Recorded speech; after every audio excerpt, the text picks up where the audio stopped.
Assalamualaikum warahmatullahi wabarakatuh.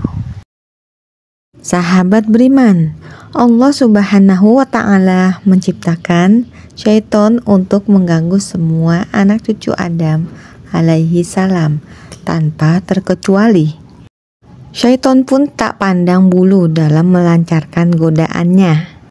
Tak hanya kepada para ahli dunia, syaitan turut mengincar para ahli ibadah.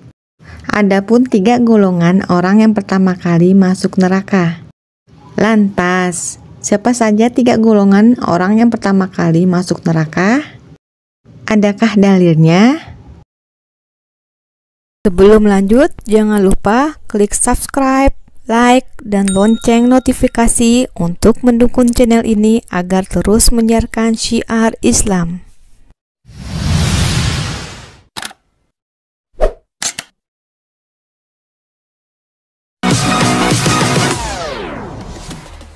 Yang pertama, orang yang mati syahid. Mereka mati karena mempertahankan agama dan kebenaran. Tetapi karena mereka mati dengan niat riya, yaitu ingin dikenal sebagai pemberani dan pahlawan, maka mereka dimasukkan ke neraka.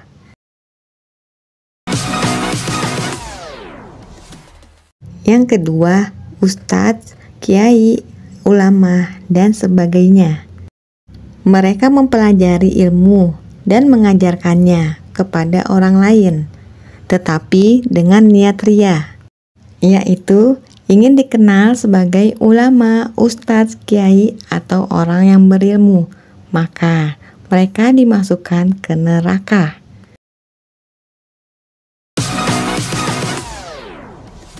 Yang ketiga, orang kaya yang sering bersedekah atau dermawan. Mereka memiliki harta yang banyak dan bersedekah kepada orang lain, tetapi dengan niat riya, yaitu ingin dikenal sebagai orang dermawan dan pemurah, maka mereka dimasukkan ke neraka.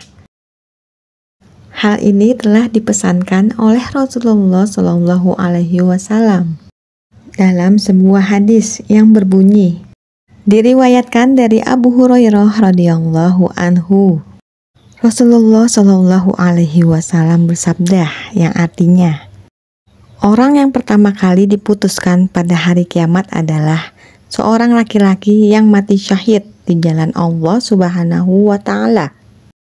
Lalu dia datangkan, kemudian Allah Subhanahu wa Ta'ala memperlihatkan kepadanya nikmatnya, maka dia pun mengenalinya. Allah Subhanahu wa Ta'ala berkata, apa yang telah engkau lakukan dengan nikmat itu? Orang tersebut berkata, aku telah berperang di jalanmu sampai aku mati syahid.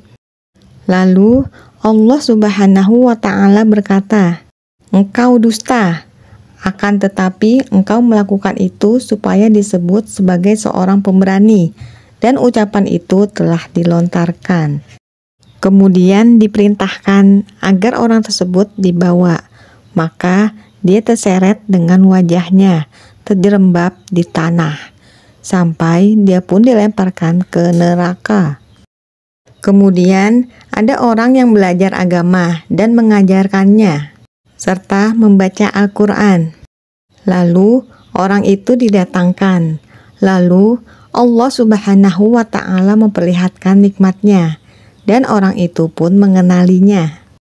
Allah Subhanahu wa Ta'ala berkata, apa yang telah engkau lakukan dengan nikmat itu? Orang itu menjawab, aku telah belajar agama, mengajarkannya, dan aku telah membaca Al-Quran. Allah Subhanahu wa Ta'ala berkata, engkau dusta, akan tetapi engkau belajar agama supaya disebut orang alim, dan engkau membaca Al-Quran supaya disebut qori. Dan ucapannya itu telah dilontarkan. Kemudian diperintahkan agar orang tersebut dibawa, maka dia pun diseret dengan wajahnya terjerembab di tanah, sampai dia pun dilemparkan di neraka. Kemudian ada seorang laki-laki yang diberikan kelapangan oleh Allah Subhanahu wa Ta'ala, menganugerahkannya segala macam harta. Lalu dia pun didatangkan. Lalu Allah Subhanahu wa Ta'ala memperlihatkan nikmatnya itu, dan orang itu pun mengenalinya. Allah Subhanahu wa Ta'ala berkata, "Apa yang telah engkau lakukan dengan nikmat itu?" Orang itu mengatakan, "Aku tidak meninggalkan satu jalan pun sebagai peluang untuk berinfak, melainkan aku berinfak di situ semata-mata karenamu." Allah Subhanahu wa Ta'ala berkata, "Kau bohong, kau melakukan seperti itu supaya disebut dermawan," dan ucapan itu telah dilontarkan. Maka orang itu pun diperintahkan untuk dibawa. Lalu dia pun diseret dengan wajahnya terjerembab di tanah. Kemudian dia dilemparkan di neraka. Hadis riwayat Muslim. Hadis ini mengajarkan kita tentang pentingnya niat yang ikhlas dalam beribadah. Setiap amal perbuatan, baik berjihad di jalan Allah Subhanahu wa Ta'ala, menjadi ustadz atau ulama, dan bersedekah kepada orang lain, haruslah didasari dengan niat yang tulus karena Allah Subhanahu wa Ta'ala, bukan mencari pujian atau popularitas di mata orang lain. Jika niatnya tidak benar, maka amal tersebut bisa sia-sia dan bahkan mendatangkan dosa. Allahu a'lam bishawab.